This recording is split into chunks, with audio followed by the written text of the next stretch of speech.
but we're going to get things started. Tonight's special guest, is a very good friend of mine, a longtime member of the American Friends of Lafayette, and a Lafayette College alum, 1969, John Becica. And John Becica wrote a very fun book called Trail Tales, and I'm gonna bring John up here. Let's see here. All right, there's John for everybody. I'm going to bring me up, and I'm going to bring up John's first slide, and we're going to get going because we have lots to go over tonight. It's going to be really fun. Okay, bear with me. All right, I'm going to let that person in. All right, John, are you with me, John? Yep. All right, John, I'm going to ask you a few questions, please. My first question is, how did you come to be an author writing about the American Revolution in Lafayette? Very simple answer. I was asked. It was the bicentennial of the Revolution in my hometown of Hohokus, New Jersey, in Bergen County. And a member of the committee came to me and said, how would you like to research what happened during the Revolution here and write about it? And that resulted in two 50-page pamphlets, which I wrote. And I was quite surprised to find out that quite a lot did happen in my little 1 square mile town where I grew up and spent most of my life. The two things happened that have to do with Lafayette in these books. In the first one, after the Battle of Monmouth, Lafayette is moving the army north. They stop in New Brunswick. Lafayette testifies in Lee's trial. They keep coming north. They stop at the Great Falls of Patterson, and then they come to Paramus, which is what Hohokus was called way back then. The whole big area was Paramus. And when they get there, we have this historic house called the Hermitage in Hohokus. At the time, it was owned by Theodosia Prevost. Her husband was a British officer off in the war. And she, being the smart person that she was, she didn't want to have her house confiscated as a loyalist. So she sends a note to Washington and says, come visit us here. I think you'll like the accommodations better than any place else. So Washington brings his officers there and they visit the Hermitage. And one of his officers, his aides, Dr. James McHenry, tells us the following. The general received a note of invitation from Mrs. Prevost to make her hermitage, as it was called, the seat of his stay while at Paramus. At Prevost, we found some fair refugees, i.e. young ladies, from New York who were on a visit to the Lady of the Hermitage. With them, we talked and walked and laughed and danced and gallanted away the leisure hours of 4 days and 4 nights.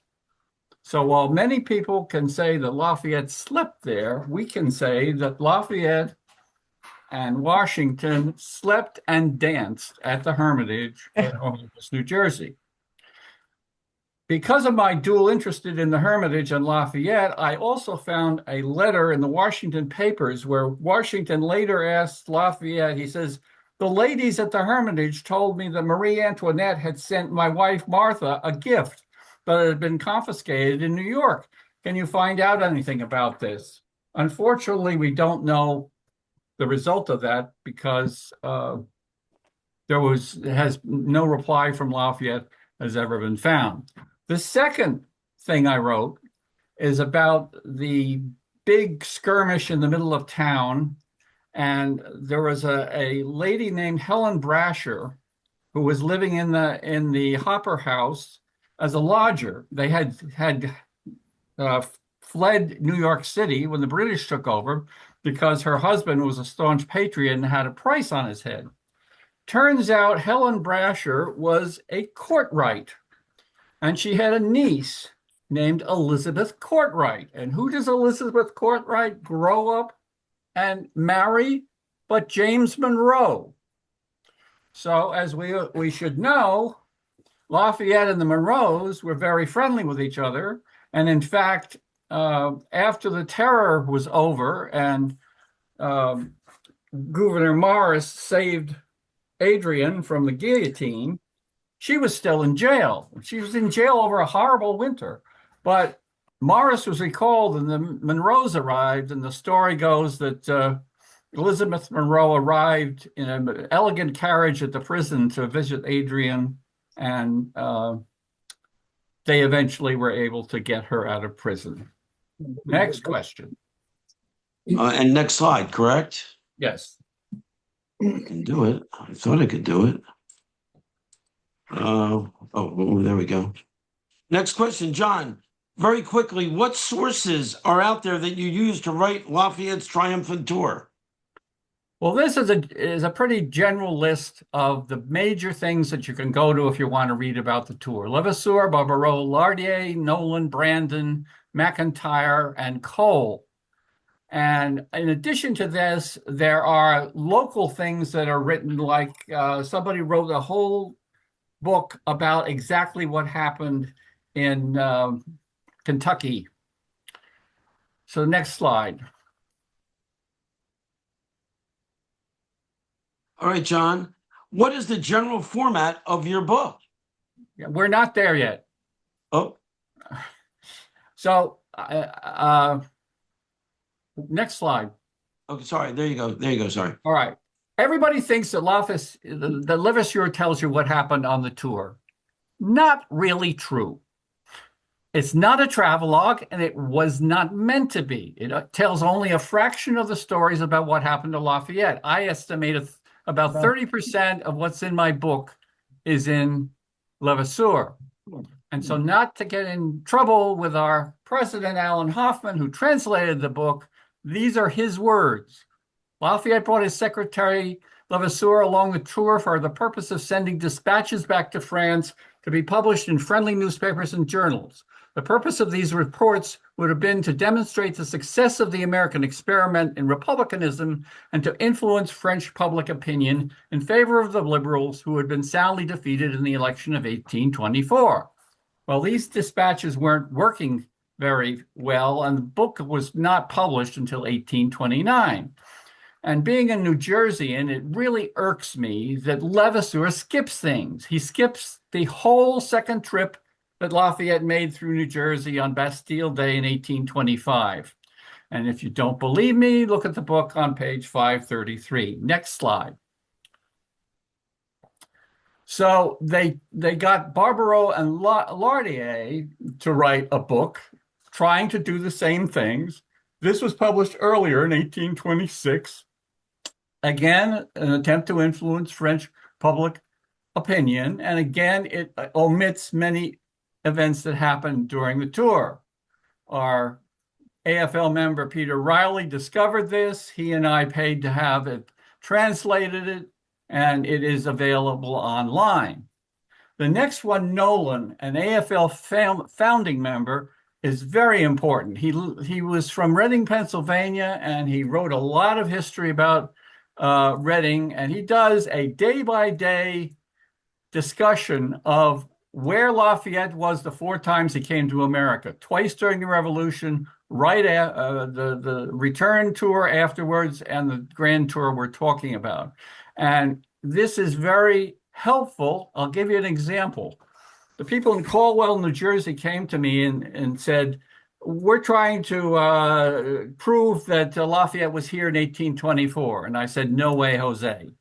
We know where he was every day because of Nolan. And there's no way he was anywhere near Caldwell, New Jersey in 1824. He might have been there on Bastille Day, 1825. And it turns out he was, and they were able to prove that he was. And what happened was Levasseur's carriage overturned because of all the commotion with shooting of cannons and firing of guns and everything. The carriage broke and it had to be fixed. So while it was fixed, they walked Lafayette down the street to have a meal. So that day, he had breakfast in Hackensack, lunch in Patterson, this extra meal in Caldwell, and dinner in Morristown. Next slide. Going the wrong way. All right, Edgar Ewing Brandon is extremely important. He got in his car and he drove around the route that Lafayette went and visited all these libraries and newspaper offices. and museums and historical societies, and he reprinted all the newspaper articles that were uh, done while Lafayette was there. Uh, he started this in 1944 and started in the middle of the tour. I believe he did this because it was nice weather and he and his wife wanted to turn it into a vacation as well as a work thing. So he wrote the middle of the tour from when Lafayette leaves Washington, D.C. in February of 1824, and he makes this big loop and he comes back to uh, lay the cornerstone of the Bunker Hill Monument. And then for some reason, for 6 years, he didn't do anything. Interestingly enough, he was 78 when he wrote the first book, A Pilgrimage of Liberty. And then he started at the beginning of the tour and started to write volumes. And he was in his 80s writing all these volumes. And he got to the last one and he got it mostly finished. It's a little bit sketchy without his notes about what was going on. And he had the nerve to die at 91. So that last volume was never published, but we have it in manuscript form. The next lady is the lady I love to hate. This is Jane Bacon McIntyre. She wrote her book, only book she ever wrote, when I was a college student. And it's great reading, but it is in no way a scholarly work. She wanted to write a folksy tale, very badly documented. There are no footnotes. Once in a blue moon, she puts her source in brackets in the middle of the text, and she actually makes things up. So if she was still alive today, I would be in her face screaming at her. Next slide. Cole. Cole was published after I wrote my book, but I include him because he's very important in that he accesses an archive that had never been looked at before. Lafayette wrote his two daughters while he was on the tour. Levasseur wrote people in France. George, the son, wrote his wife and 5 kids in France. And all these letters are held at Cornell, and of course, all of them are in French. And evidently, none of the authors I've talked about, including me, really is John, we French had him. enough to use this. He was one of our first speaker series. Yes. Okay, this is slide 7. So I'm going to ask you this question, John. What is the general format of your book? It's 102 true stories. They're all separate, and each of them has their own references. And some are hilarious, some are disastrous, some are miraculous, some are poignant. And it's a coffee table type book. It's 8.5 by 11, and it's a little more than an inch thick. 488 pages, richly illustrated, and you're seeing the front and back covers. The back covers are people who wrote what they thought of the book. Next slide. What was your philosophy in structuring the book, John? My writing philosophy, call it my bias, comes from a 6th grade teacher I had, Bill Perry, who ran his classroom like a drill sergeant. I was in a study hall with him one day, and I don't know what set him off, but he went on to this rant for like 5 minutes about the laziness of the average American. And that has stood with me for many, many years. So when I was going to do this, I said, people like images. I'm going to find as many images as I can. The book is full of images, every one of which I've photoshopped to make them pop out. Secondly, the text typeface, if you're going to be a little bit lazy, is in 3 colors, black, red, and blue.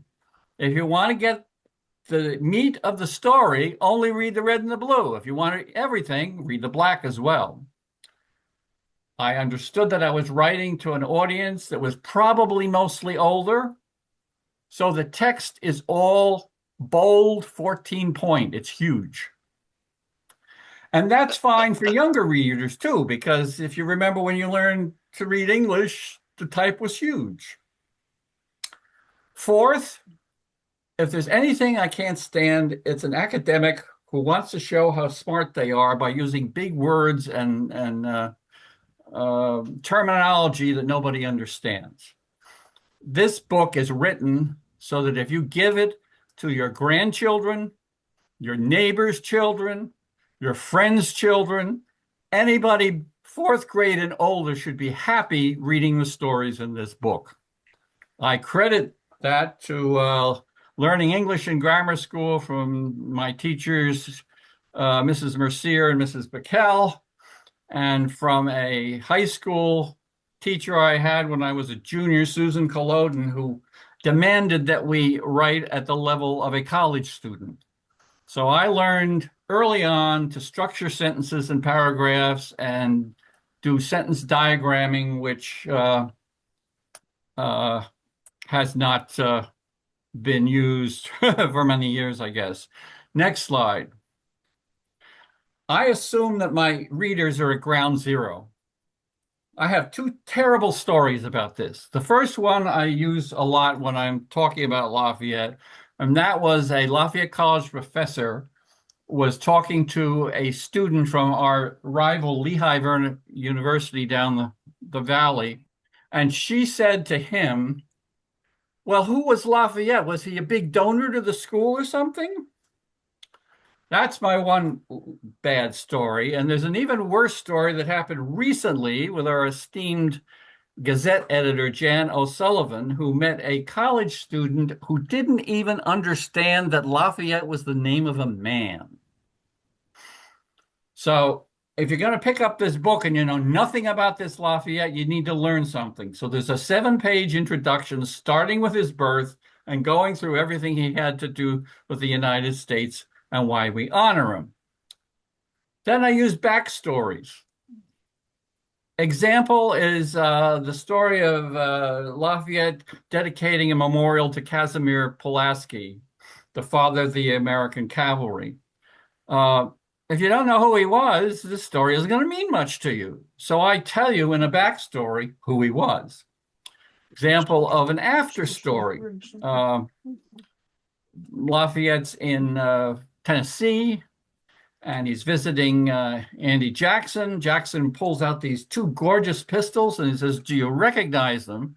Lafayette says, yeah, I gave these to Washington years ago. So we tell the whole story, and then I tell the after story. Well, what happened to these pistols?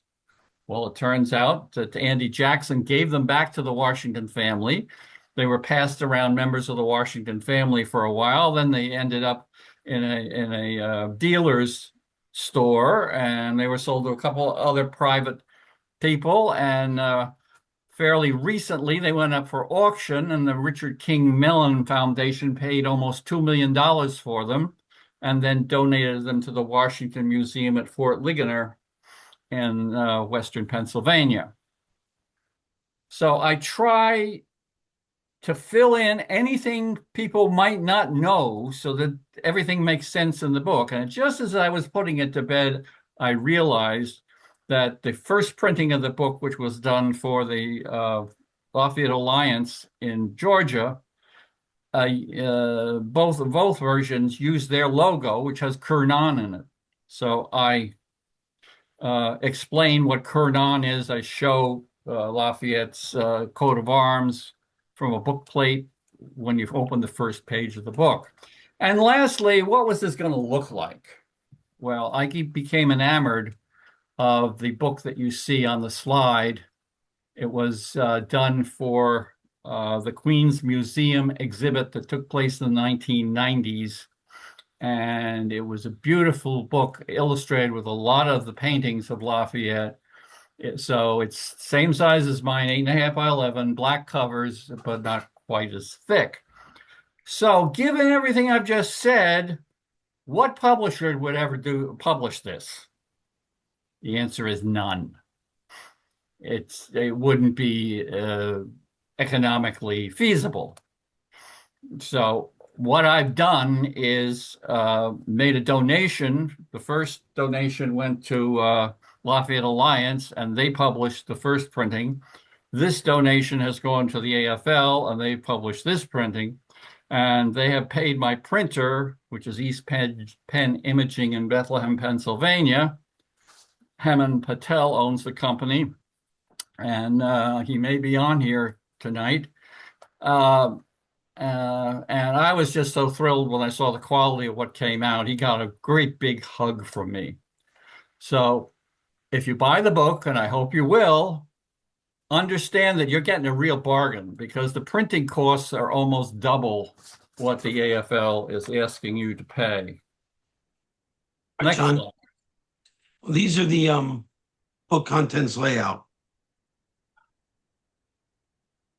So the 7 pages about Lafayette and who he was, it starts off. Then the introduction. This book came about because Diane Shaw is a night owl. And I was in the Lafayette College archives with her one evening after everybody had gone home. And we were talking about how we could better introduce the public to the upcoming 200th anniversary of the Triumphal Tour.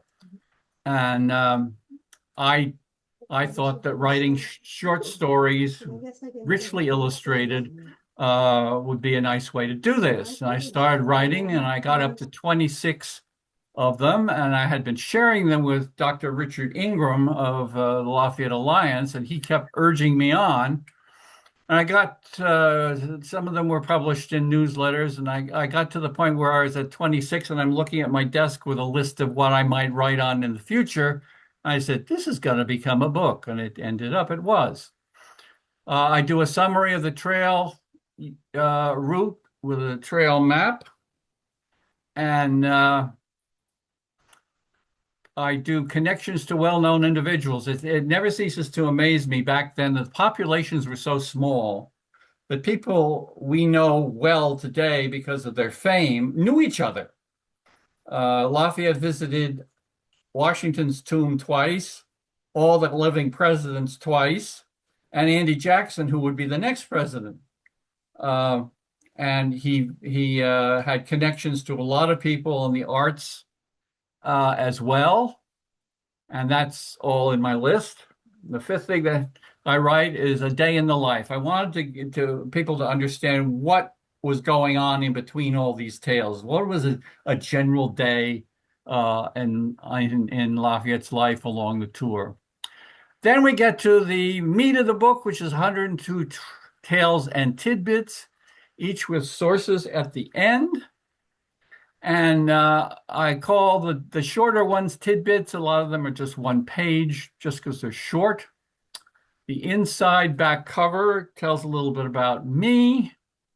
And then there are 4 endorsements on the back cover of Lafayette scholars that I asked if they would read the PDF of what I was writing, and if they would care There's to our. write something about it. Okay. Thank you, I'm John. looking at my time, Chuck. I've got time, so I want to go back. Summary of the trail route. If you've never really figured out what happened on the tour, Lafayette lands in New York. He stays a couple of days. He makes a beeline up through Connecticut and Rhode Island to Boston. Why? Because people had been corresponding with him when he was in France and really wanted him to land in Boston. So he does that. He comes back to New York for a second visit. Then he does what Jane Bacon McIntyre calls up and down the Hudson. He gets on a boat and goes all the way up to Albany and comes back. Now he's in New York for the 3rd time. And he leaves New York and travels across New Jersey and ends up for the grand welcome in Philadelphia and at City Hall, which has been renamed for him. Then he goes on to Washington, D.C., and he spends the late fall up until February of the next year going to places all around the Mid-Atlantic states. He visits uh, Jefferson. He visits Madison. He goes to Yorktown Day. He goes to the Baltimore cattle show. He goes to see Fort McHenry. He makes trips into Pennsylvania. And then the day after Washington's birthday in February, he leaves on the Southern and Western Loop, which is what uh, the Pilgrimage of Liberty tells you the story of. So he goes south through the Carolinas, Georgia, crosses into Alabama and Creek Indian country. He gets over to New Orleans and then up the uh, Mississippi River as far as St. Louis, turns back, comes back a little bit to visit Tennessee and the Hermitage, Andy Jackson, leaves there on the Ohio River, gets shipwrecked.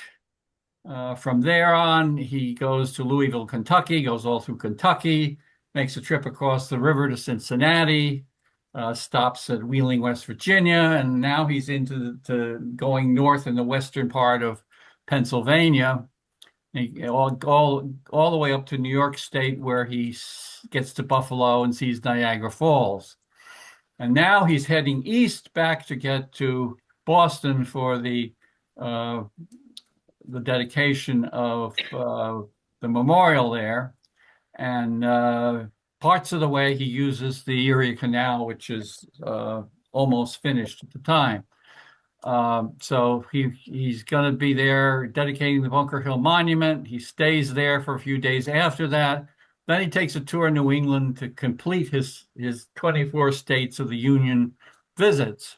And he makes it back to New York for his fourth time, just in time to celebrate 4th of July, 1825. From there, he takes his second class through New Jersey on July 14th, Bastille Day, gets back to a second visit at Philadelphia and back to Washington, D.C., and stays all around that central area again until his birthday on September 6th, where he turns 68. And the next day he gets on the Susquehanna, which has been a brand new ship built by the government and named the Brandywine, and he's off to France and never will return again. Very, very good, John. That's a good overview. Now, I'm anxious to get to the slides about some of the fun tidbits we're going to teach people tonight. And that is this slide right here. We have a few of these. And what I'm going to do is I'm going to ask John some questions. We're going to save some time till the end, so where you can ask John questions as well. But here's some things that you might not have known about Lafayette's Grand Tour that John will teach you in his book, but better yet, will teach you tonight. John, when were rainbows seen on the Grand Tour that Lafayette was on? Well, interestingly enough, the day he arrived and the day he left, there were two huge rainbows. So as he's coming into New York Harbor, he sees this huge rainbow, one of which ends is sitting on the island with Fort Lafayette on it. And if you know your geography, Fort Lafayette is no longer there, but the island is, and what sits on it? But the Brooklyn Tower of the Verrazano Narrows Bridge.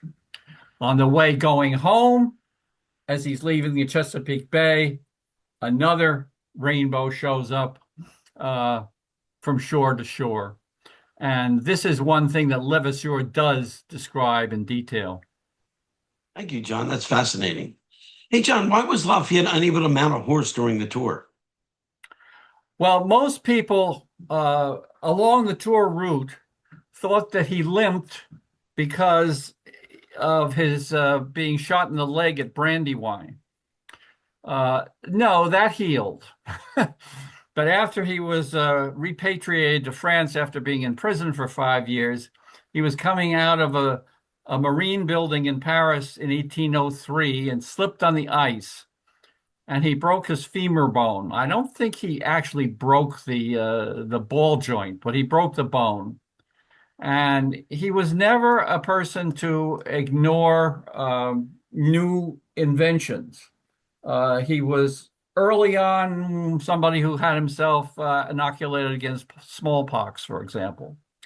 Um, so these two surgeons decided to put him in this brand new contraption to set the leg, and basically it didn't work and it didn't heal properly. And for the rest of his life, he limped. And after age 45, he couldn't get on a horse again. Thank you, John. Oh, I've been waiting for number three all day. What is the smallest living creature named for Lafayette, John? The spot or goody fish. Tell me about It's a that one, little John. fish that comes. Some years there are zillions of them. Some years there are none of them. The year that in 1824, in August and September, as Lafayette's arriving in New York Harbor, there was a big run of the spot or goody fish, and they took on the name of Lafayette. I can no longer find them called that anymore, but they were at the time. Thank you. So, what is the largest piece of nature named after Lafayette? I think I know this one. Mount Lafayette, Franconia, New Hampshire. And I tell the story of how the range of mountains up there got named for the presidents. And when they still had some mountains and they were running out of presidents, so they named one for Ben Franklin. And the last one they named was for Lafayette. And while Lafayette was physically in Yorktown celebrating the anniversary of the Yorktown surrender, the residents of Franconia, New Hampshire, were having a celebration renaming Great Haystack Mountain as Mount Lafayette. And it's a beautiful mountain if you've ever been up there. And I bet there's some people on this call, on this Zoom, that have climbed Mount Lafayette. If you've climbed Mount Lafayette, please indicate that in the chat. Thank you so much. John, number five is what U.S. military units are named because of Lafayette? Well, I would guess that the average American has no idea about this, but the National Guard is named because of Lafayette. There was a New York militia unit waiting down at the Battery for Lafayette's first arrival, and they were talking about forming a new unit. And what should they name it? And somebody said, well, Lafayette was head of the Garde Nationale. Why don't we call it the National Guards? And they all thought, hey, this is a great idea. They had a meeting at a tavern a couple days later. They voted to do it. It had to be approved by the governor of New York, and it was. And I don't know how it spread, but today militias all over the United States are called the National Guard. Really cool. And there's a famous painting of him in 1824, was it? Looking at the National Guard, quizzes in the background. Am I right? I think so.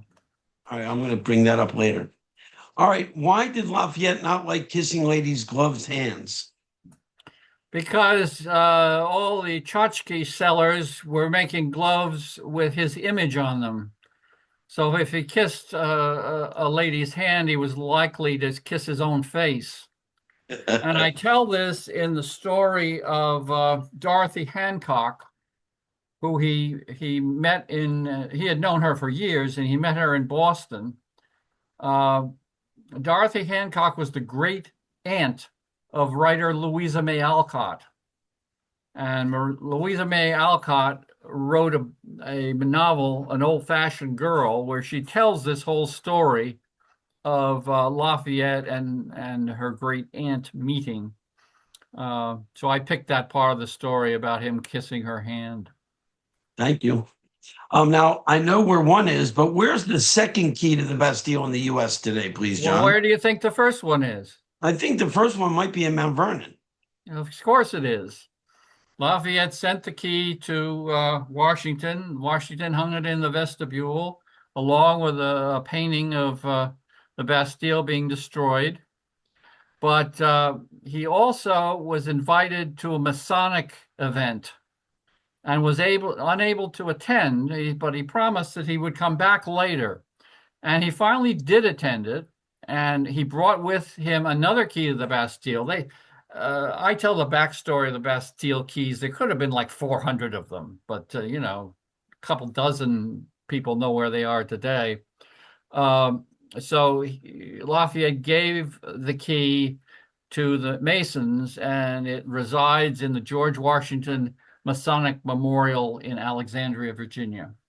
Thank you, John. I visited there once and I didn't even realize it was there. So I got to go back. Thank you so much. All right, here's an interesting one. What two anniversaries, one joyous, the other sad, did Lafayette mark on Christmas Eve, 2020? Oh, wait, you say 2024. Well, I tend to do that. There are a few misprints in the book where I'm 200 years off. 1824, it should have said. No problem. You were supposed to read this, Chuck. You should have caught it earlier. Uh, it was an anniversary birthday for the son George. He was turning 45 on Christmas Eve, 1824. And well, yeah, Lafayette's beautiful wife, Adrian, passed away on Christmas Eve. right. So it was the 17th anniversary of her death in 1807. And I tell the story of Lafayette's ritual, which he used to do. He couldn't do it in America, but he had her apartment walled off in Lagrange with only one tiny way to get in, and he would go and spend time in there to memorialize her. He also carried a picture of her in a locket around his neck for the rest of his life. But that day had to be both happy and sad. And what did he do? He was about to leave for Baltimore. And as many people too who are grieving, they get over it a little bit by doing something nice for somebody else. So he took a sick child to Baltimore with him to be helped. Fantastic, John. I would have never known that if you hadn't done this speaker series. Thank you for that. All right, here's an interesting one. Who gave Lafayette a live grizzly bear cub in a buffalo coat? This is a favorite of my friend Dr. Richard Ingram down in Georgia. He wanted me to write about this very strongly. William Clark of Lewis and Clark, at the time, had just been named as the Indian representative from the government by President Monroe, and he had his Indian Museum in St. Louis. And he had these huge claws from grizzly bears on display, and Lafayette was entranced by the hugeness of these things. So during the visit, Clark decided to ship a live grizzly bear club to France, and it was supposedly the first such animal to ever set paw in France. He also gave Lafayette a buffalo coat, and in return, Lafayette gave him a wooden box, which was a travel kit that had all kinds of eating utensils and personal grooming things in them. All right. Thank you, John. Number 10. Who was clueless that Lafayette wore a hairpiece? Seneca Chief Red Jacket. When Lafayette gets to Buffalo, New York, and to see Niagara Falls, he meets with Red Jacket, who he had not seen for many, many years. And Red Jacket's got a kerchief on his head, and he's bald as a billiard ball. And they're speaking to each other about how young or old they look and how they'd aged. And Red Jacket thinks that Lafayette really looks young because he still has his hair, and everybody around the room understands that Lafayette's wearing a hairpiece, and they don't want to let Red Jacket know that because of Very interesting. scalping. Now we have more questions that John has prepared for us that I'll be asking. But before we do that, I thought maybe if one of you want to interject and had a question for John, whether it's about his book. And by the way, I'll be sending a link out tomorrow on how to buy John's book. But if you had a question or a comment you might want to ask John, you can either raise your hand or unmute yourself, and we'll give you a minute to do that. Hi, John. This is Stephen. Wondering what your favorite tale is from the book. Thank you, Stephen. There are so many really can't pick one, Stephen. I'll tell you Sorry something about that that. I find amusing, though. I asked a fellow person, it was the wife of an alum of Lafayette College, who read the book. I said, "What was your favorite tale?" And I was kind of floored by what she said. Lafayette's in Savannah, Georgia, and this is going to be one of the questions. Uh, and he's there on St. Patty's Day, and it disrupts all of St. Patty's Day celebrations in favor of celebrations for Lafayette. And she thought that was the best. Thank you. Thank you. Any other questions? John, did you have a question? John Stewart? But when I heard you talking about military units being named for Lafayette, the Lafayette Escadrille came to mind. That doesn't really have to do with his tour, but I assume that his name was attached to that for some reason as well. Yes, there was it was the Americans' way of ode to Lafayette. They were sort of doing the same thing Lafayette did, but in reverse. They were forbidden to serve for the as Americans, so they served for the French, and they formed an American squadron and named it after Lafayette in honor of him. Thank One of you. my favorite stories about one of my favorite Lafayette tangents is the Lafayette Escadrille, and I'm glad you asked that question, John. And just so you know, the questioner used to work with me years ago at Bankers Trust, and he is a Thomas Jefferson reenactor. Well, thank you, John. Thank you for All that right. commercial, John. Wendy, Small, when small did you have a question. question, Wendy? Yeah. Well, just first, I want to say, John, this is an amazing amount of research you've done. Now I know why I haven't heard from you in the last 6 months because you're just busy doing all of this. But um, as someone who likes to travel but finds travel a little bit expensive these days, how did he afford all this? I mean, every place he went, was he put up somewhere and fed somewhere, or was he that wealthy that he could Oh, Exactly. I'm gonna. really afford this? He was the guest of the nation, and every place he went gave him transportation, put him up, fed him. He did not spend a dime of his own money on this tour, except they got charged for a toll near Washington, D.C. once. What about the time he was given back his toll money, John? Can you tell that story? Yeah, that's the story. He's with President, I think it was John Quincy Adams, and they're going to visit another one of the former presidents, and they cross this toll bridge out of Washington, D.C. without an escort or anything. And the president gives the toll keeper, I think it was 11 cents too little. And the toll keeper comes running back. You shorted me, you shorted me. And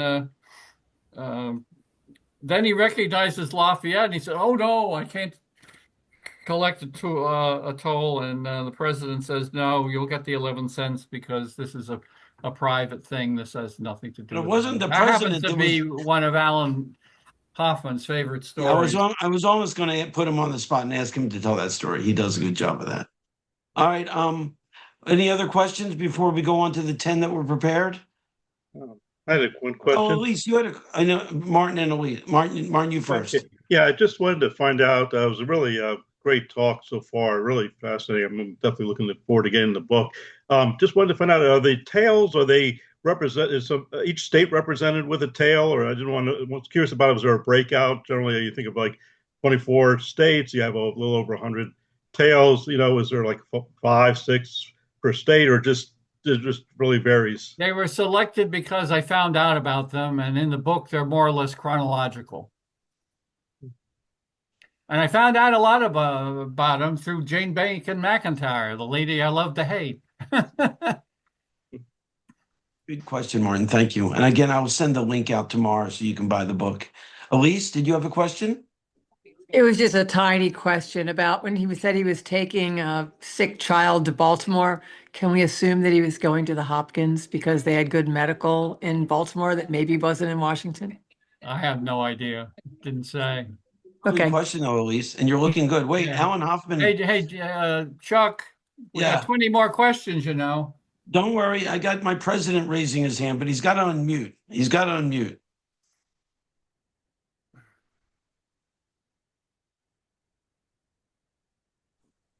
Here we go. Can you hear me? Yes. All right.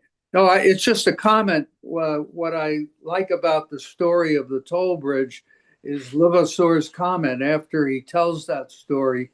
He says it, and I'm paraphrasing it. It's ironic that the only time that a toll was paid on behalf of General Lafayette during his entire 13-month trip was in the presence of the president, the head of state of the country, the president of the United States, a circumstance which in any other country would have surely conferred immunity on him.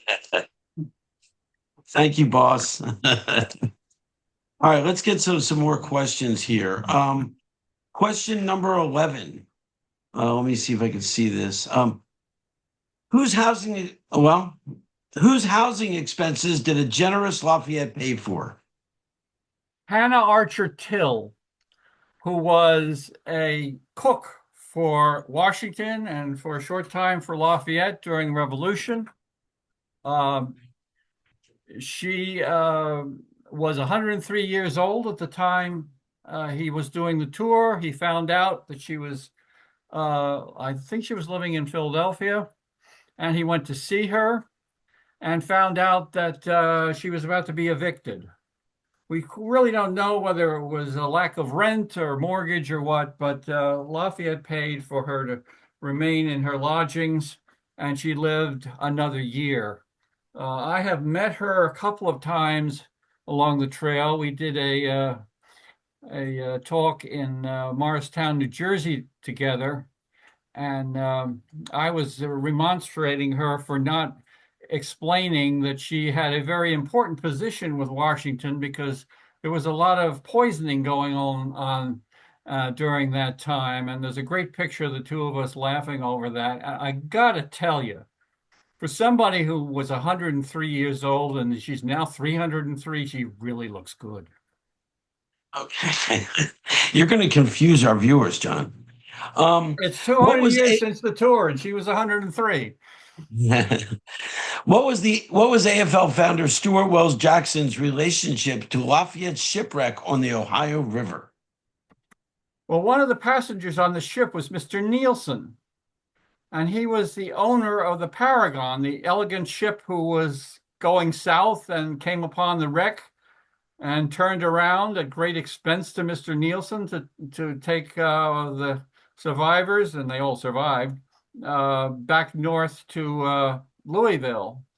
Mr. Nielsen was the maternal grandfather of Stuart Wells Jackson, and that's how Jackson got involved in Lafayette memorabilia. And in fact, the first of his collection was a letter about this.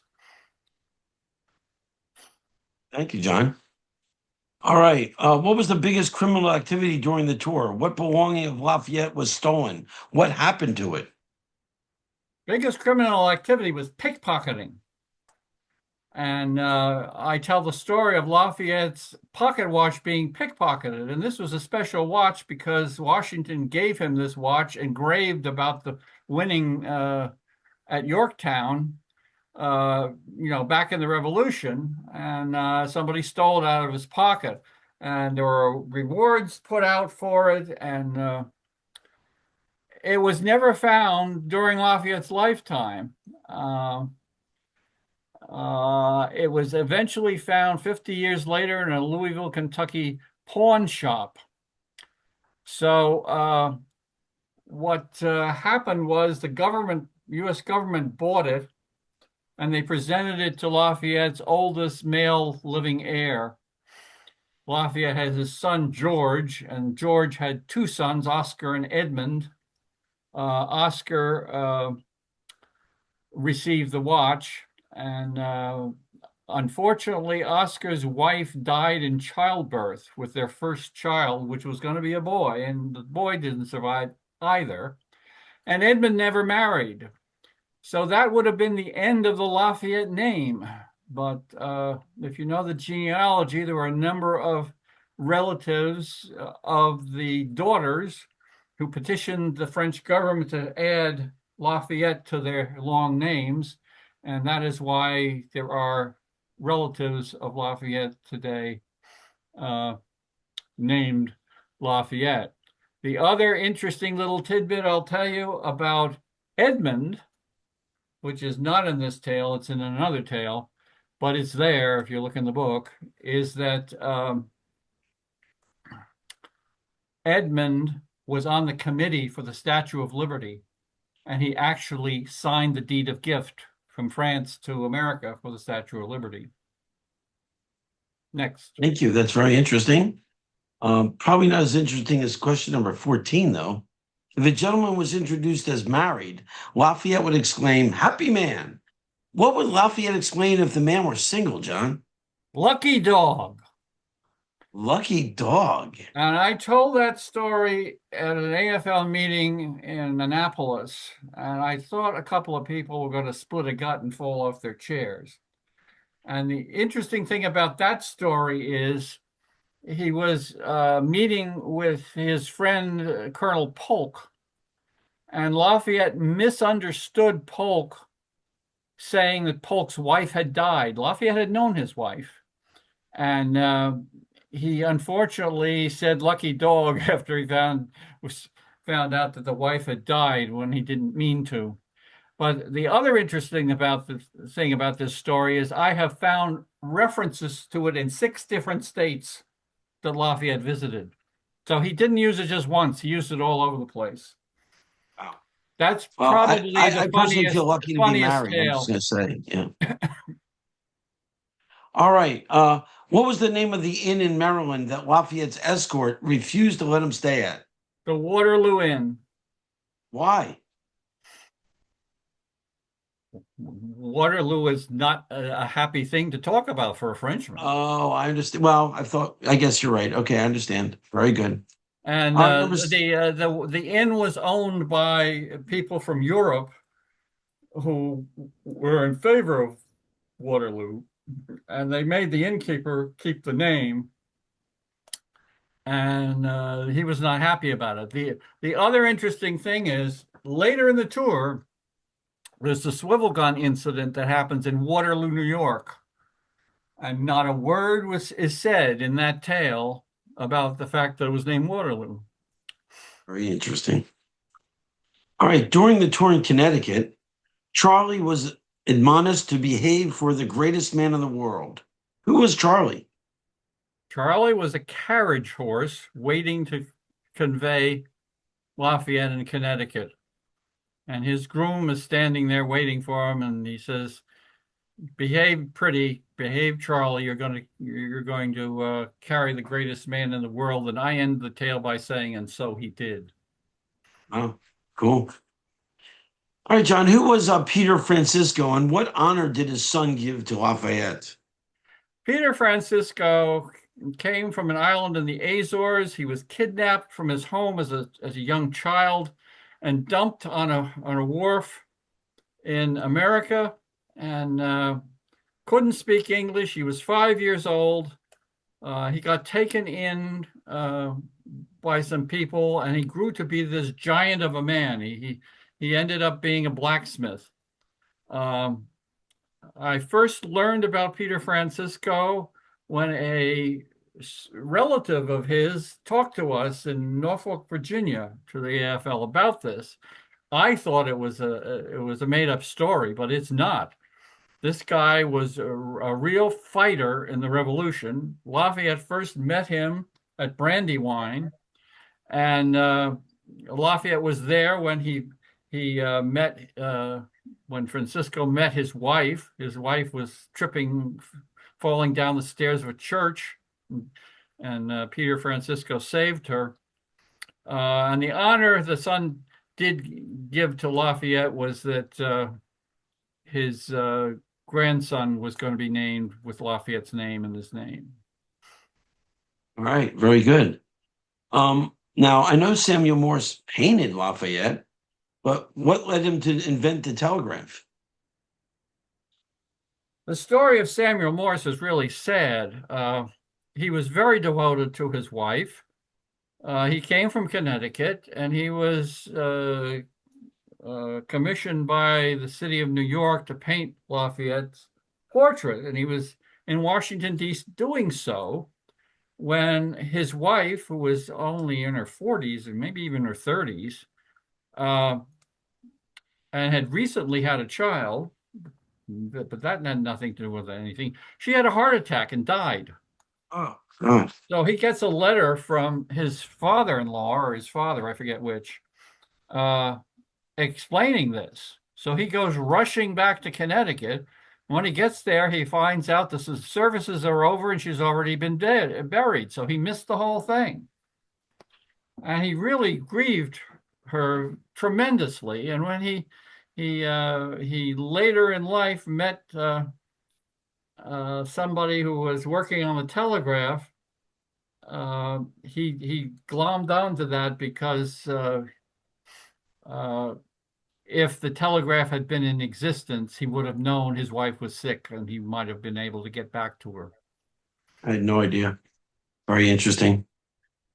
At what college did a student get away with impersonating Lafayette? Was that Lafayette College, John? Bowdoin College in Brunswick, Vermont. And was this Ben Goldman or Mark Snyder? No.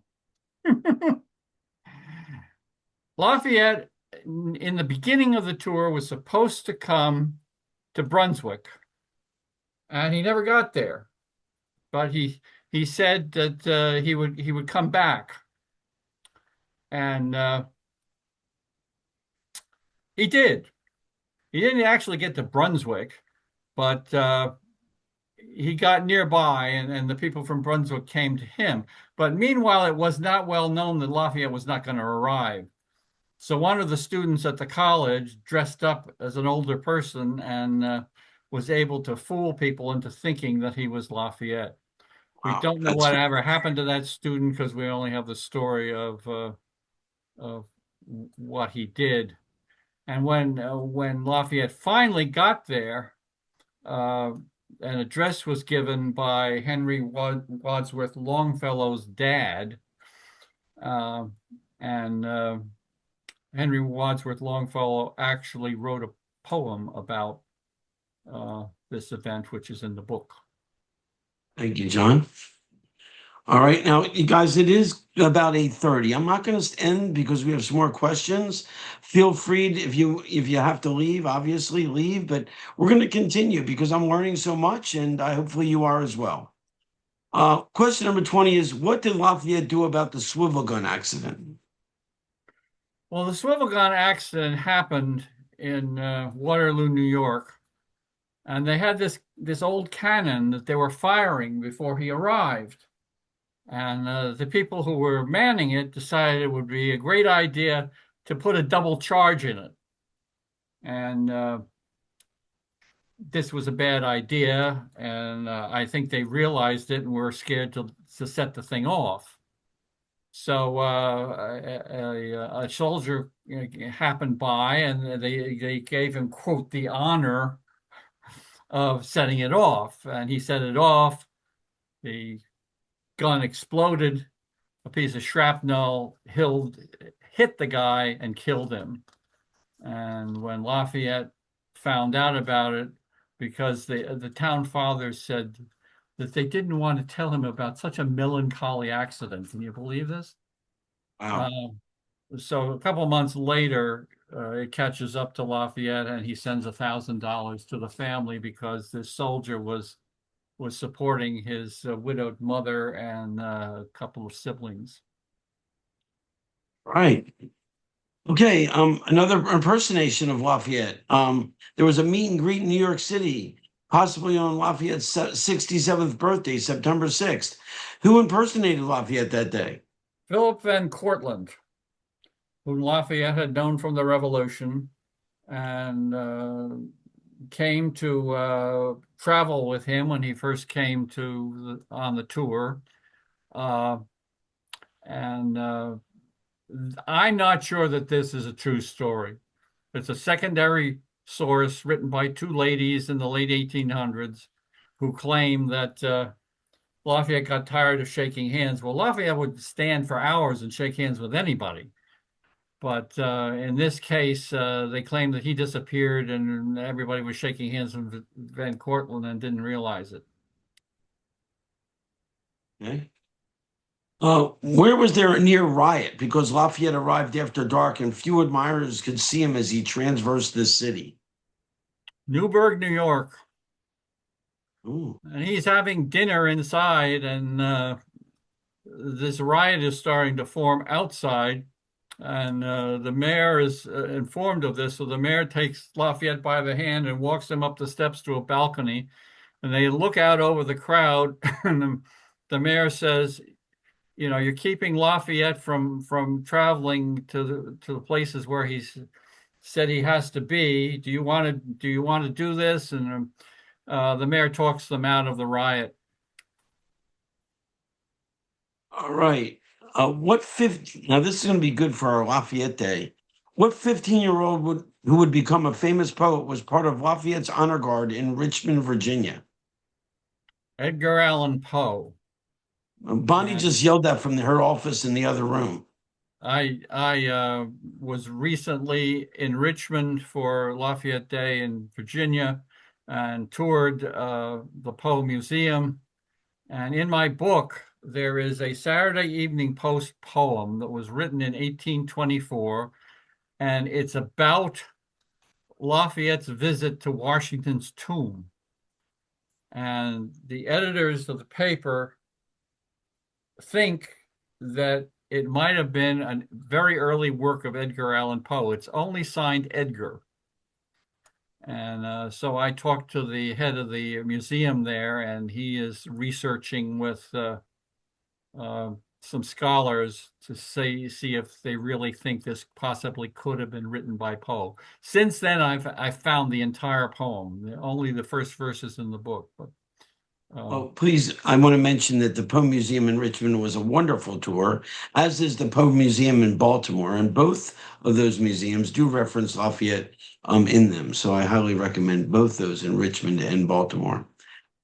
What holiday was eclipsed by Lafayette's visit to Charleston, South Carolina? yeah, I had the wrong town before. I already said this, St. Patty's Day.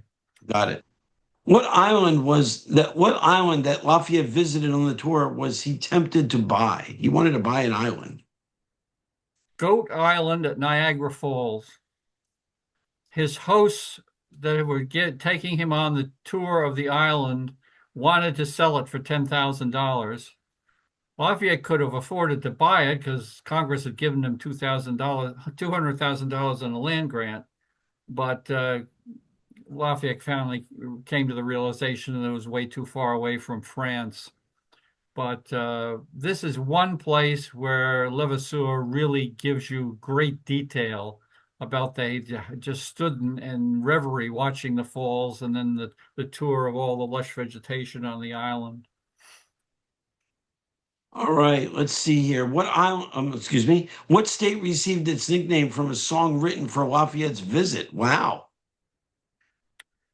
New Hampshire, the Granite State. And there's a line in this song that was written for Lafayette that says, "The Granite State to see." And because of that, for some reason, it stuck. I mean, New Hampshire is full of granite that's being mined, but we know that the name Granite State came from that poem. Little do people realize, but that is why the Hoffmans live in New Hampshire. Okay. What did Lafayette do as he was leaving at the end of his tour for stubborn Revolutionary War veteran William Barton? Well, William Barton gained fame by capturing a dastardly British officer in Rhode Island. And he later got in trouble with a land deal. And he was a stubborn guy and refused to pay the fine. The fine wasn't that much money. He could have easily have afforded to pay the fine, but he was kept in a chained area all day long, and then was allowed to sleep in a house. And this went on for years because he was so stubborn. And just as Lafayette's leaving to go back to France, somebody informs him about this, and Lafayette pays the guy's fine, and he goes back to his family. Why his family would want to take him back after he abandoned him for all those years, I don't know. But it's just another example of Lafayette's generosity. John, at what state, and I'm going to use air quotes, near Philadelphia was Lafayette entertained? The state of Schuylkill Fishing Club. Ooh. This was an interesting organization where all the officers were given names as though they were a country of their own. And Lafayette was invited to be there. They had him turning the steaks on the griddle. They went out and they fished, and they got a lot of fish, and they had this huge banquet honoring him, and sent him on his way. For those that don't know, Schuylkill River is a river that runs through Philadelphia. Is the Schuylkill Fishing Club still around, John? It may be. I think it might be as well. For those that you do not know, the ship that Lafayette returned from America on in 1825 was named the Brandywine. So question number 29, and our second to last question on this fabulous evening, is why was the food for the Brandywine midshipmen very bad? Well, it turns out that a member of the ship's crew was using turpentine to clean a uniform, and he was doing it on top of a barrel of sugar. And the sugar was for the midshipmen's mess, and the turpentine got into the sugar, so their coffee and whatever else was made with sugar tasted very bad on that trip. But they gave him the midshipmen gave him a gift. What was it, and where is it displayed today? They gave him a silver vase, and it's got various scenes on it from his life. And it's today resides at Chateau Valor in France that AFL members have been to.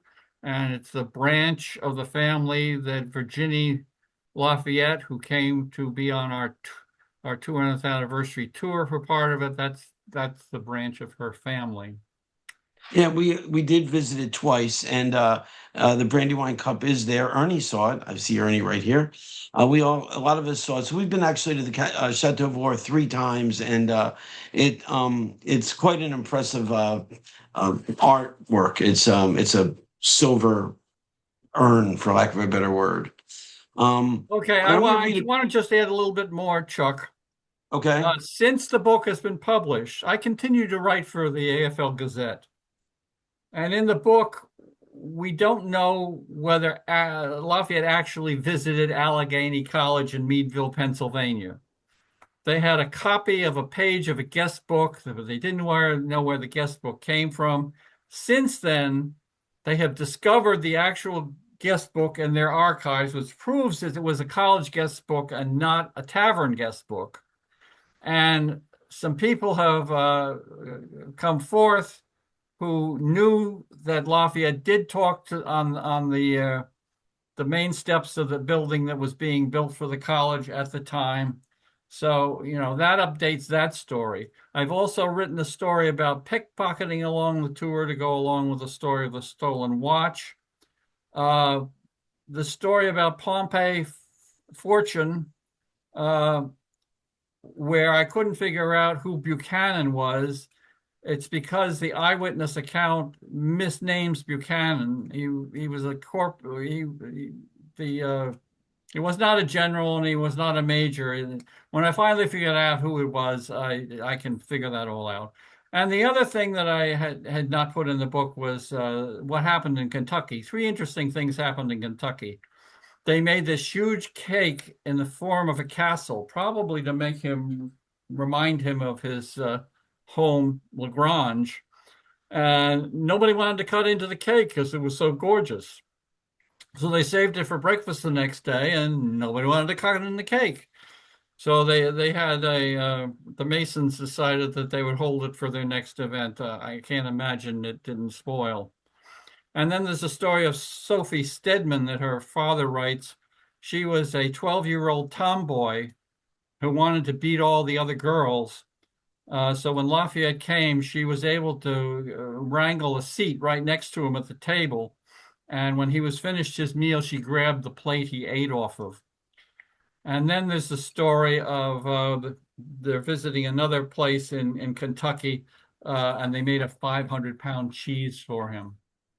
So I continue And to there's find a few more things, and they're in the Gazette. Thank you, John. Thank you very, very much, John. And like I said to everybody on this call, and it was a great call, we will be advertising the selling of John books next week, tomorrow. Tomorrow morning, I'll send out an email with a link so you can buy John's book. A round of applause for John, please. Thank you so much, sir. You did a great job.